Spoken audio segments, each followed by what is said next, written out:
대만 침공설은 이게 미국이 얘기하는 그냥 스토리텔링이지 팩트일 가능성이 거의 없다고 보여지는 것은 중국으로서는 대만을 공격한다는 것은 미국과 바로 이제 전쟁을 의미하고 중국이 대만을 위협하는 순간에 이 미국은 무기를 팔아서 돈을 벌고 또 이제 대만을 얘기를 하면 중국이 절대 못 참습니다. 그걸 활용해서 무기를 파는 일거양득 도랑치고 까지 잡는 패가 있기 때문에 계속적으로 침공설, 침략설 이걸 얘기를 하는 거죠.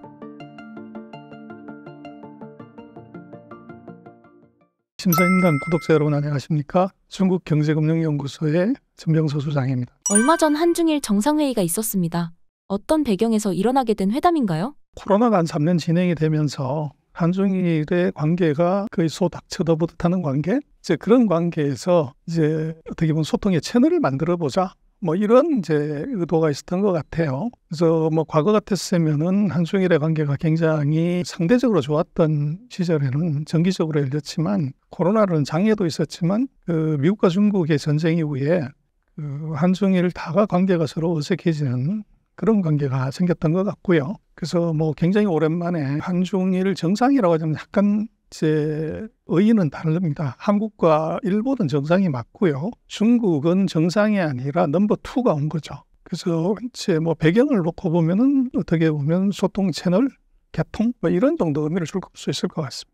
이번 회담에서 눈여겨볼 만한 내용은 무엇이었을까요? 그래서 오랜만에 만났기 때문에 어떻게 보면 9호성 잘 지내보자 잘해보자는 것들이 주종이었고 실질적으로 유효한 조치는 없었던 것 같아요. 그래서 언론에 많이 보도되는 것이 한중 FTA 예를 들면 2단계 협상 시작하자 이런 게 가장 큰 이슈였는데 그 안에 보면은 이제 문화라든지 관광이라든지 법률이라든지 이런 부분에서 이제 추가적인 논의를 하자. 그래서 한국에서는 더 관련된 준수도 움직이고 그랬지만 다시 제자리로 돌아왔어요. 그래서 제가 중국 측의 국무원, 우리 같은 행정부나 외교부 사이트를 5월 26, 27, 28을 한번 쭉 체크를 해봤는데 한중 FTA 2단계 이런 얘기가 별로 없어요. 그래서 그 얘기는 어떻게 보면은 오랜만에 정상들이 만나서 하는 의제 중에 하나였지 그걸 바로 실행한다 이런 것들은 아니었던 것 같아요. 그래서 앞으로 이런 걸 그냥 논의해보자 하는 정도. 그래서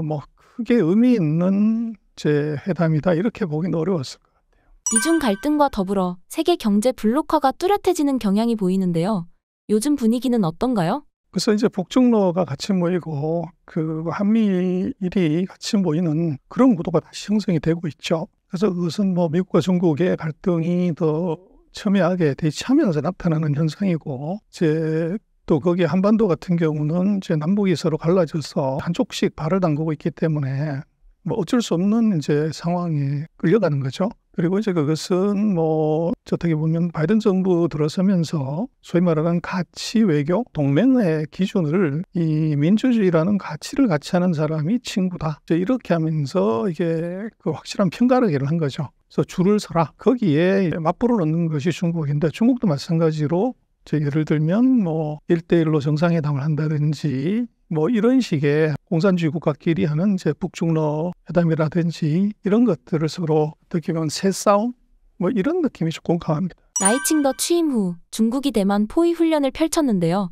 어떤 상황인가요? 한국에도 굉장히 민감한 문제인데 우리는 조금 대만 이슈를 조금 가볍게 다루는 그런 제 경향이 있는데요.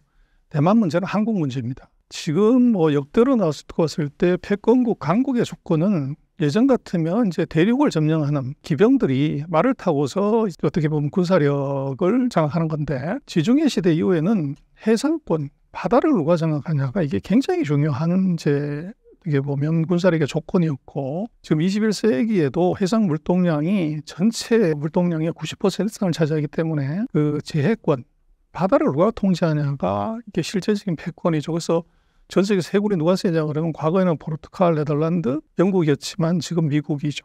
그래서 중국이 지금 경제 규모로서는 미국에 다음가는 2위지만 거기에 미국이 제1도련선, 제2도련선 하는 태평양에 있는 섬들, 일본을 기점으로 섬을 갖고서 줄을 이제 묵시적으로 그어놓은 거죠. 그래서 그 묵시적인 선 밖으로 중국이 이제 나오지 못하게끔 막는 것이 그게 최근 이제 4, 50년간의 미국의 전략이었고 또 중국 같은 경우는 이제 해상권을 이제 장악하지 못하면 유사시에 물동량이 그게 에너지든 뭐 상품이든 뭐든 간에 다 스톱될 수 있는 위험이 있죠. 그래서 태평양으로 반드시 나가야 되는데 그 태평양으로 나가려고 하면 지금 이제 대만이 만약에 중국의 땅이다 그러면 바로 태평양으로 진출할 수 있지만 대만이 이게 미국의 동맹이고 자유민주주의 국가이기 때문에 중국이 태평양으로 진출하는 아주 중요한 창구가 되는데 그게 막혀 있는 거죠. 그런 의미에서 이제 굉장히 중요한데 또 하나 미국의 입장에서는 중국의 아시아로의 이제 확장 태평양, 인도 태평양으로 확장을 막는 것도 하나 있지만 더 중요한 게 하나 있습니다. 그게 뭐냐면 반도체입니다. 그래서 지금 세상은 이제 AI 전쟁이 벌어졌고 AI를 하려고 하면 그게 챗GPT 뭐든 간에 반도체가 필요합니다. 그것도 최첨단 반도체가요. 반도체 하나가 6천만 원 하고 뭐 다이아몬드 더 비싸죠. 그리고 살려고 하면 6개월 이상 줄 서가지고 돈 싸들고 기다려야 되는 그런 반도체가 대만에서 생산이 됩니다. 그러다 보니까 미국은 기술은 있지만 반도체를 만들지를 못해요. 공장이 없는 거죠. 그래서 만약에 이제 지금 뭐 엔비디아든 퀄컴이든 뭐 AMD든 핸드폰이나 이제 AI에 들어가는 핵심 칩을 만드는 회사들이 설계만 하고 만드는 것은 다 대만에서 만들어주죠.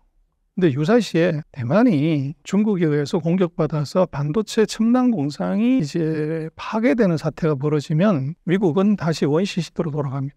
반도체 원시 시대로는 그 리스크 때문에 대만을 포기하거나 중국의 위협에서 그대로 절대 방치할 수 없는 문제가 있죠. 근데 재미난 것은 1979년에 이제 미국하고 중국이 수교하면서 더 이상 중국 대륙의 유일한 국가는 이제 사회주의 중국이다. 그렇게 하고 대만은 더 이상 국가를 안 쳐준 거죠. 근데 역시 이제 미국의 미래를 내다보는 해안, 이건 대단한 거지. 1979년에 미국이 미국 국내법입니다. 아주 묘한 벽을 하나 둔 그때는 아무도 신경 안 썼어요. 대만관계법이라고. 근데 그 대만관계법이 뭐냐를 보면은 아주 표현이 뭐예요. 예를 들면 중국 본토가 대만을 공격을 했을 때 미국은 그것을 원상으로 돌리는 노력을 한다. 이렇게 돼 있는데 그걸 직역을 하면은 바로 자동 개입 조항입니다. 중국이 대만을 공격하면 미군이 자동으로 개입하겠다는 이제 법을 미국 국내법으로 만들어 놓은 거죠. 그래서 이것은 누구의 동의를 받거나 이럴 필요가 전혀 없어요. 그래서 그게 지금 뭐 40년 후에 중국이 대만을 공격한다거나 했을 때 미국의 이익을 반드시 지킬 수 있는 근거를 그때 만들어 놓은 겁니다. 지금 미국이 여러 가지 얘기를 하지만 그 본심은 사실은 가장 4차 산업혁명의 핵심이 되는 반도체를 이걸 잃어버릴 수 없기 때문에 그렇고 그래서 지금 대만을 보면 타이베이, 타이중, 타이난 요 세 지역이 있는데 요 지역에다가 TSMC 공장들이 있습니다. 핵심 공장들이. 그래서 이게 만약에 파괴가 되면 문제가 되는데 전 세계 그 반도체 파운드리를 보면 대만이 69% 점유율이고요. 우리 한국이 한 11%입니다. 그래서 우리가 삼성이 뭐 파운드리 잘한다 하지만 대만에 한 7분의 1? 요 정도밖에 안 되는 2등이고 뭐 중국도 하고는 있지만 이제 뭐 아주 미미하죠. 그래서 대만이 첨단 반도체의 제조 이걸 거의 사실은 독점하다시피 하고 있는 거죠. 그래서 대만은 총으로 나라를 지키는 방패를 삼는 것이 아니라 반도체 공장으로 삼는 거죠. 그래서 미국 같은 경우는 이제 요즘 많이 얘기하는 HBM, AI에 들어가는 메모리고 하이닉스가 잘하고 있지만 미국도 마이크론 테크놀로지라고 하는 회사가 메모리를 합니다. 그리고 HBM도 지금 시작을 했고요. 근데 문제는 마이크론의 최첨단 라인의 60%가 대만에 있습니다. 그래서 대만이 부셔지는 순간에 마이크론이 부셔지는 것이고 그 얘기는 미국의 메모리 시장, 메모리 기업들, 메모리 산도 같이 무너지는 겁니다. 그러다 보니까 이제 대만에 대해서 미국이 다른 생각을 하는 것이고 그래서 보면 항상 나오는 얘기가 그 중국이 대만을 언제 침공한다, 2026년이다, 뭐 2027년이다, 30년이다라는 얘기들이 최근 한 2, 3년간 거의 쏟아져 나옵니다. 그래서 이제 그냥 언론으로 접해보면 곧 전쟁이 날 것 같은 그런 상황으로 많이 인식을 하는데 이제 명확하게 봐야 되는 것은 이건 누가 이런 얘기를 예측을 했냐 그러면요. 전부 미국이 얘기한 것이지 중국이 언제 침략하겠다고 하는 것은 없어요. 그리고 이제 중국 같은 경우는 펠로시 하원 의장이 대만을 방문했다가 한국을 방문하고 돌아갔어요. 그래서 뭐 미국하고의 이제 약속이 중국은 우리가 대표다. 그래서 미국이 대만을 나라로 인정하는 것이나 거기에 이제 지도자가 방문하는 것은 허용할 수 없는 거죠. 근데 탑3 안에 들어가는 미국의 거물 정치인이 처음으로 대만을 방문하자 난리가 난 겁니다.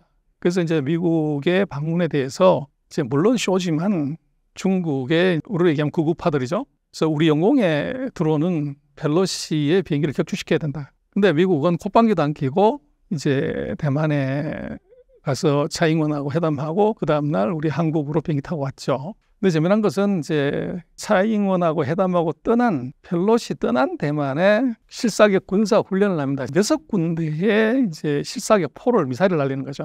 그래서 우리로 쳤을 때 예를 들면 그 개성이나 평양에서 우리 남쪽 지역의 한반도를 가로질러 제주도 앞바다에다가 포를 쏘는 겁니다. 그래서 이게 이제 이것도 6군데를 다 일으키기 때문에 대만 사람들이 느끼는 전쟁의 공포는 이제 거의 정말로 가상 체험이 아니라 실생활하는 이런 이제 상황까지 사실은 벌어지게 된 거죠. 중국은 왜 대만을 계속 차지하려고 하며 정말 침공할 수도 있을까요? 그래서 이제 그게 중국의 입장을 생각하지 않고서 대만에서 전쟁 난다, 침략한다 이렇게 얘기하는 것인데 전쟁에 보면 이런 말이 있죠. 전쟁에 승리하려면 공격하는 놈이 수비하는 놈의 3배 군사를 얘기해야 됩니다.